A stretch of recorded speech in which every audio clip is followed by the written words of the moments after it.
Hi. Welcome back to Wandering into Wellness. We are in front of a door. This door is a special door. It's the magic door of hope.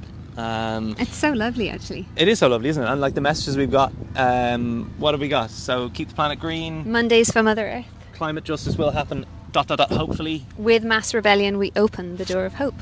Boom, I love it.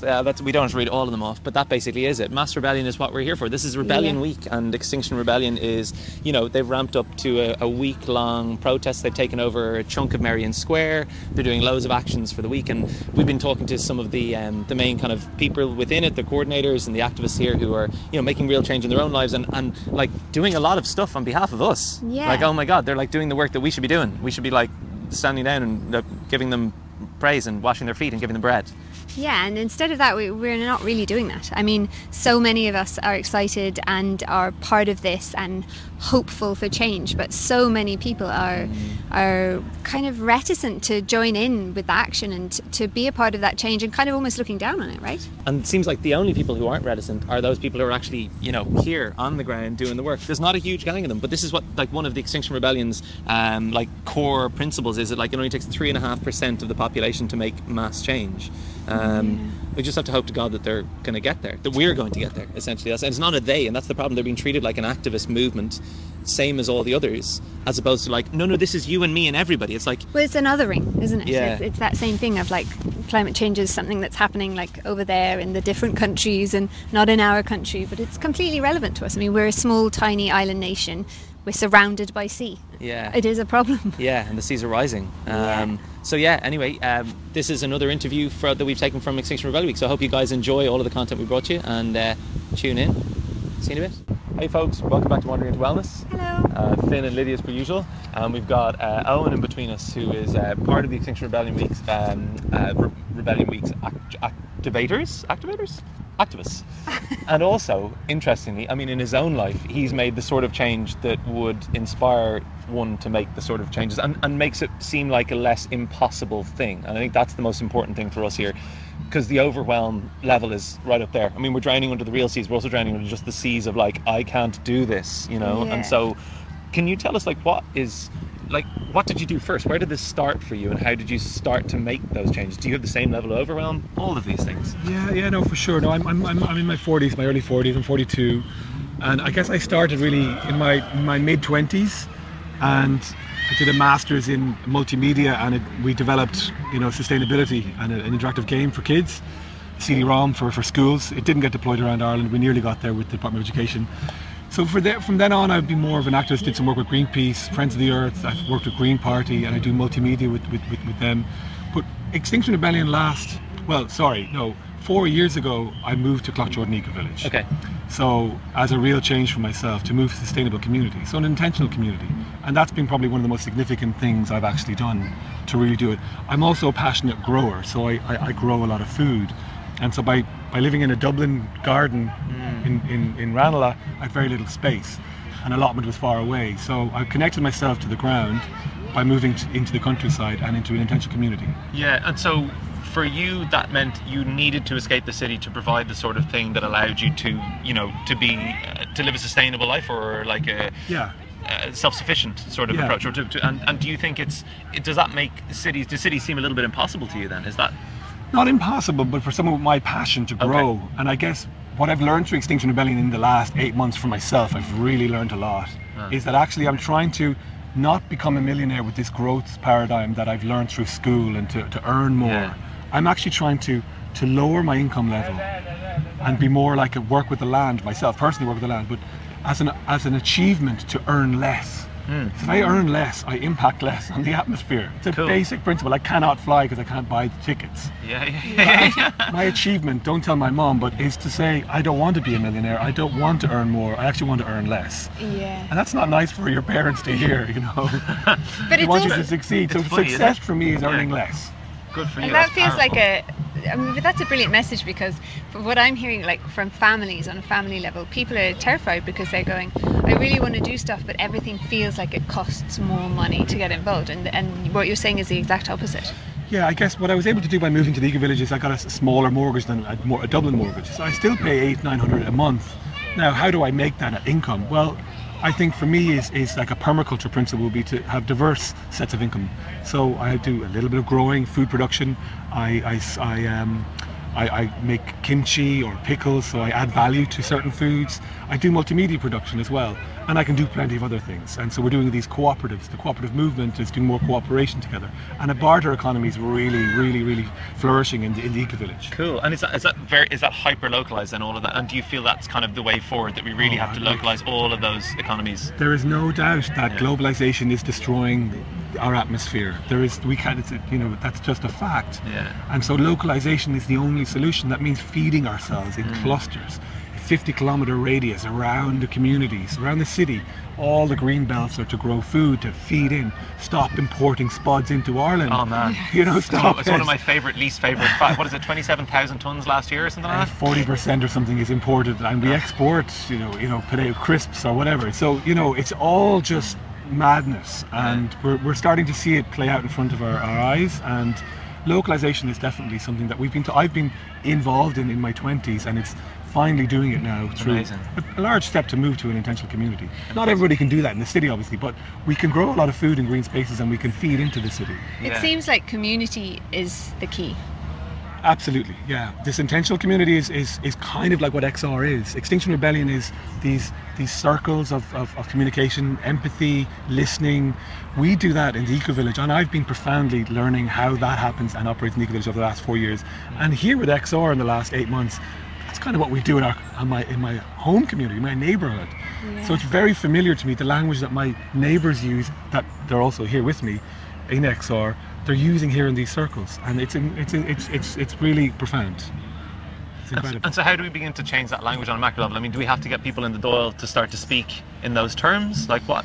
Yeah, better language, better listening. The arguments that you see there, I watch a bit of Doyle stuff, I try and stay on top of the news. Yeah, it's a pretty appalling a lot, and it's political sidedness and all that. So I guess it's very hard to bring people together, and we have the same challenges in the Eco-Village. Yeah. We do say that the people are the best part of the project, and they're also the most challenging part of the project. Yeah. So, humans are humans, but good processes that just, can try and hold people no matter where they're coming from, and let them be heard, and then try and work through them. So politics does try to do that, but it's become quite fractured, I guess. Yeah. And so when do you have family down in the Eco-Village? Yeah, and I've brought my 2 kids here today, actually, and my partner was taking care of them all week, so to allow me to be here, which is amazing. And so we're here today. I have a 9-year-old boy and a 4-year-old boy. Yeah. Wow. And what are they talking to you about when it comes to climate? Are they what's their level of engagement with it? My 4-year-old the other day said to me, we were driving the car, and in the Eco-Village, I set him up in my lap, and he drives with me just around the Eco-Village. He said, "Daddy, why are you driving car if you don't like climate change?" He said that to me the other day. Damn. I'm like, that's actually difficult to answer, Daniel. Because I said to him, we're all in this challenge together. I said to him, and we all have to try and get out of it. Me too. So wow, blown away by it. He even said it in a dream. My partner went into him one night and he said, "Why can we not go to Spain? Because Daddy doesn't like climate change." The poor creature, because he wants to go to Spain this summer. This is the first summer we have not gone to Spain. Oh wow! And I committed to not flying in after the Paris agreement. I went to Paris on a vegetable oil powered bus, a big bunch of us, and we got there and we protested on the streets. And then I vowed, I'm not flying anymore. My partner said, "Yes, we are. We're going to go to Spain once a year." And so we have gone to Spain once a year. And this year I said, "I just can't do it anymore. You guys have to go on your own." And so we didn't go to Spain this year, and the boys are sad about it, my 2 boys, because it's great in the warm water. So I think it's they're upset by that. So and what do you see as the future for that? Does that mean all future holidays? That's an important thing. All future holidays take place on Irish soil, or are you gonna look at a vegetable powered boat, or what? Well, we were nearly going to go to France or get a boat to Spain. So friends of mine in the Eco-Village, they used to they actually drive to France or to Spain. They have a small little apartment down near Barcelona. it's about half the pollution getting there by taking the boat and the car. Yeah. They've done it kind of, you know. There's like 1 meter cube device versus 3 meters cubed or something like that, isn't it? It's about half the pollution of flying. Okay, yeah. So they've done a fairly reasonable metric. I must get it off them actually and be able to just promote it a bit more. But so, you know, that's better. It's a big step. So maybe going to France instead of going all the way to Spain would be better. I like Spain. So yeah, I guess like local holidays, Irish economy feeding it. But look, we're in Ireland. We're an island nation, so you know there's argument that we should have the ability to get to other countries. And I would also advocate to the young people that I work in the university. I teach, like, you got to explore the world to learn about the world, but do it sustainably. Take a bike and cycle to China. Yeah. You know, that's where you have the cultural experience anyway. You won't have like a resort. Become a blogger, like, you know, I teach multimedia, and like become a blogger and a vlogger by cycling your way there and having that journey in a different, sustainable way. You know. Yeah, nice. And those small differences, those small kind of conversations around, well, it's what seems small, but like your family holiday is a big deal in the year. It's a big pressure release, isn't it? So it's important to be able to like give everybody what they need within the idea of the family. They're not like sacrificing or taking out, removing anything. It's just kind of like changing the way we look at it, right? Yeah, I guess what we've done instead is a couple of smaller holidays, but there is a tenseness now where I'm not having a week or 10 days of, you know, a journey away, and so we've had smaller things. So good. I think we'll plan better for next year. So we're learning ourselves. Okay, cool. And I think also the other thing with kids is it's very hard to talk about these things without it becoming terrifying for them. I mean, I know that I've talked to a lot of the XR families and them saying that some of their kids have nightmares, like nightmares about this, and they're so terrified about, I mean, it is an overwhelming concept. I have a 5-year-old and he's really great, like he really gets involved, and he hasn't kind of done that yet, but I know on other subjects he can get really like, you know, if we talk about death or, you know, different belief systems around that, he can get completely overwhelmed with that and paralyzed with it. And it's really hard to know how to have that conversation where we explain the truth. I mean, I have a policy of telling him the truth, but the truth is really quite terrifying for them. And how do we do that in a way that it makes them feel like they have agency to get involved and that there's hope, but also that they understand the magnitude of the thing without them getting completely terrified? Yeah, it's a very challenging question, and the Irish media have asked me that directly, you know, the anxiety, and I don't really have a great answer other than we need to look at the reality and move through it together. So like we could bring that, we've brought that to politicians and said, we don't want to be doing this. You know, please do the right thing so our kids won't be anxious that we know we're doing the right thing. Here's the right thing, and it's not me saying it, it's science saying it. I think one of the great things to take you out of that level of overwhelm, no matter what age you are, is in the creative approach to things. So like when you see, like, you know, David Attenborough's Blue Planet or whatever, and kids get, you know, excited by seeing really amazing versions of nature, and giving them an idea that there's a protective aspect to that, and letting them engage with nature in a playful way engenders sort of an idea of like, okay, there's a fostering thing that I kind of have to do here. And like, I guess the earlier you start that is kind of like impregnating them. Yeah, and that's definitely happened. Like the youth are getting it more, obviously, so they're telling older people. So we don't have that time for that to catch up, though. No. We don't have 20 years for kind of a slow change. Unfortunately, you know, I'd love to fly. I love my motorbike. You know, I need to get rid of the motorbike. An electric motorbike is 20,000 euros, so I won't be doing that anytime soon. So yeah, it's a giant challenge, and it means a giant leap. So that the recent budget was like baby steps, you know, really challenging baby steps, and it's the giant leap, and it's not forthcoming. So it means, like, what we've done here this week, to me, feels like we're just another movement now, and the politicians just like, we're slotted into another movement now, and it's like, it's really defeating. Like, okay, we're another movement, but we're kind of the movement in a way, pointing to the greatest challenge. And they all say they get it.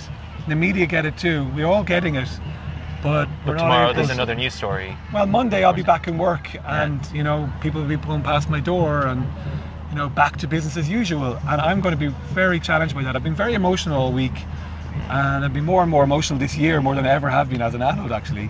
And it's been great, and it's been challenging myself, and I've done a lot of work on myself personally, personal development. So I have structures in, I've learned systems to cope, but a lot of people haven't. And I worry about younger people I've met here, really, really worry. They're literally shaky, their anxiety is high. So do we just stop our message and say, look, everything's fine, keep going? We can't do that. So we're hitting each other here really hard, you know, the anxiety of the reality of the situation, and then the inaction by governments. And so the fight continues, and it's like, We have Where to, next? I mean, Yeah. like as parents, you're looking at it going, in everything in parenting, which is the same as parenting the planet, we need to lead from the top. We have to model those things. For example, we have to create templates for them to follow, and that has to be us enacting that change ourselves, doing the work on ourselves, and then they see how it works. Yeah. But if when all the tough stuff happens, we just crumble and fall apart and panic or do nothing, then that's the model that we're giving our children. And in the sense of the world, it's, I mean, the top level people have to model for us down below. It has to start from them. It can't be us at the bottom going, ah. It's the top level that make the most pollution anyway, you know, so that's just a basic simple thing. My mother-in-law just showed me, which I was kind of having a shower there to wash up, and in her house she fed me and I got washed up, it was great. She took out a bucket out of the shower and she said, I actually use the shower water. She showers in a bucket to keep the water, to use that to flush the toilet. I was Cool. like, go Granny, Cool. you know, good on you, Granny. Granny Ann is great. That's amazing. It was amazing. So we need to do these things. And like George Monbiot in the UK, environmental journalist, has said, you know, all the individual can really do that has a real impact is stop flying and stop eating meat. You know, that's the big things. Then it's systemic change, you know. So I've stopped flying. I still eat some meat, and mainly white meat like chicken. I'm planning to rear chickens and to actually process them myself for my kids to kill them. Okay. And I've said to the kids, look, we're going to do this and see how we feel about it. And if we feel okay about it, we'll continue it. And if we don't, we won't do it again. We won't kill the things. Yeah, I think so that's a really good I've way been to rearing approach it. chickens before, and I'm getting ready to have maybe 3 or 4 and see if I can, you know, do that, and then we'll have chicken. Yeah. Yeah. You know, is that okay? You know? But it's a reality. If you can kill it yourself, you can eat it yourself, sort of thing. If you can confront that reality. Yeah, I don't think I could confront killing a cow. I was involved in slaughtering a pig in Honduras many years ago. That was a challenging experience, but so I'm willing to face that up myself practically, and that probably puts a lot of people off, I guess, that idea. But I think it's really important. I mean, as a child, I grew up in a mountain community in the Himalayas, and meat was only eaten on feast days. So you had like 2 goats and a buffalo and some chickens ran around, and every time there was a feast day, the whole community would club together and one animal would be sacrificed in a way that was really like honouring of that animal. You knew that the animal had been reared with love, and it was, you know, just one animal for everyone. Everyone would have some of it, but everyone was involved in the killing of the animal, in the processing. Nothing was wasted, everything was used. We cleaned the guts out, we made sausages, you know, that's how it was. And as a kid, I mean, I was 5, we were involved with that, and there was nothing, because it was what was being modelled for us. It wasn't strange or shocking. It was all done really respectfully. And then we ate those animals, you know, once a month or once every 3 months. You know, that's how it was. And I think it's really important for kids to understand that, because nowadays, you know, so often children just don't even know that the meat that they're eating even is an animal, let alone like which animal it comes from. That's terrifying. Chicken things, Yeah, no, that's a great story, and it's exactly what we're saying, I guess. The Eco-Village, we have local meat, and some of us still do eat local meat from the local farmers. We buy it in bulk frozen. A step removed from that, but closer than the normal system. So that's what we're talking about. Local meat systems are much less polluting than global meat systems. Yeah, and that's the nuance of the argument, isn't it? That's the difficult thing, because you need to present one clear message, but there is no one clear message, and that's the thing. But the one clear message is we have to like stop consuming, essentially, at whatever level, isn't it? Right. Yeah, I'm really challenged by that, because in one arm I've like bought lots of equipment in the university where I work, new cameras and new technology, and the other arm I'm like an activist here with Extinction Rebellion, and this year I'm the most profoundly disturbed by that, and you know, I don't want to continue doing that. Yeah, the level of internal conflict is, I mean, and we also got living in your centre. I've gone through certain changes in my own life around, like I run a health food store, and I've like, you know, I've smoked, and I've sort of like begun to go, okay, well actually, does that make sense? Like I can't just justify it to myself. And you're beginning to think about like alcohol consumption. I've always, you know, thought about a lot of other things in ways that maybe others haven't got to yet. So I guess it's kind of like the easiest thing for when the outside world sees us, if we become less dissonant as a person in terms of our relationship to consumption versus our relationship to our internal, you know, drive to become less consumerist, then I suppose that we can sit easier with it and probably make more change, right? Yeah, I've done that. I'm seeing every step I make. I'm watching it. I see cognitive dissonance isn't happening for me anymore. I see it and I act on it. Right. I pick up stuff. I turn off the tap. I've been doing that for years. So I'm making real choices that I'm very logically kind of thinking my impact, like wanting less income, you know, as a desire. You know, my neighbours are wood-fired bakers, and they're local timber in a lovely wood fire, and it is international grain that they use. Unfortunately, there's no Irish grain for it, but they bake bread, sourdough bread. It's a real local product. Very simple: salt, water, and the flour, and the fermented flour. And they're feeding the local community with bread. And the ambition of them, for instance, is to bring back the bakeries around Ireland that were there and have been broken down, localized bakeries. So he's training people to bake bread, the simplest thing. The one thing, an element that was a big cause of the Syrian crisis was that there was drought and there wasn't bread on the streets. You know what I mean? Oh, right. So it's profound. You know, bread is a symbol, obviously, in many ways. But that's a great story of localization. We have many more in the eco-village. Cooperative, the largest cooperative farm, for instance, in the country. So our vegetables are mainly local. You know. Mm-hmm. And do you deal with the guys in Crawford's farm as well? So Crawford's farm, they used to work on the eco-village land, and now they have their own farm out the road as well, which they always had actually. And so we buy meat from them and chickens from them. Okay, amazing. And so they're really about the local project as well. And so we get a glass bottle of raw milk delivered to our door by Mimi. Nice. We get our bread delivered by Alden or Oren. Wow. You know, the Fitzmaurice boys. We get deliveries, you know. That's kind of magic. I mean, that's really magic. Like, so we all speak with like this misty-eyed, whatever, reverence about like the old glass bottles used to be dropped at the door, and like the robins or whatever used to peck through the top of the foil lids. Like, there's a huge romance in those like small food things. Which I guess is something we can work back towards. I mean, the whole idea of the artisan food movement and the fact that it's become so like virally infectious. Like everybody wants to go to markets on a Saturday. Everybody wants to eat sourdough bread from blah blah blah baker. I feel like that's kind of the inspiring part about it. But like you say, it's like we're too late to allow just fluffy change, enjoyable change. It has to be the tough change as well, where you shower in the bucket and then use the bucket to to clean the toilet. I really want to say to you though, like, you know, there's with XR and the media, like the middle classness of us, or the perception of it. You know, and a lot of people would say and have said to me, like, I don't have the option to do that. And I would argue with that, like, okay, I understand you're from a working class, or you're different kind of circumstances. I have a privilege of sorts, I guess. I have a job, and, you know, I work, and I have an income, and I'm able to do a certain amount of things. We can localize in all kinds of communities. Most of my neighbors, a lot of my neighbors, are very low income people living in an abundant eco-village with local food. They're able to pay for it, and the local meat and all that.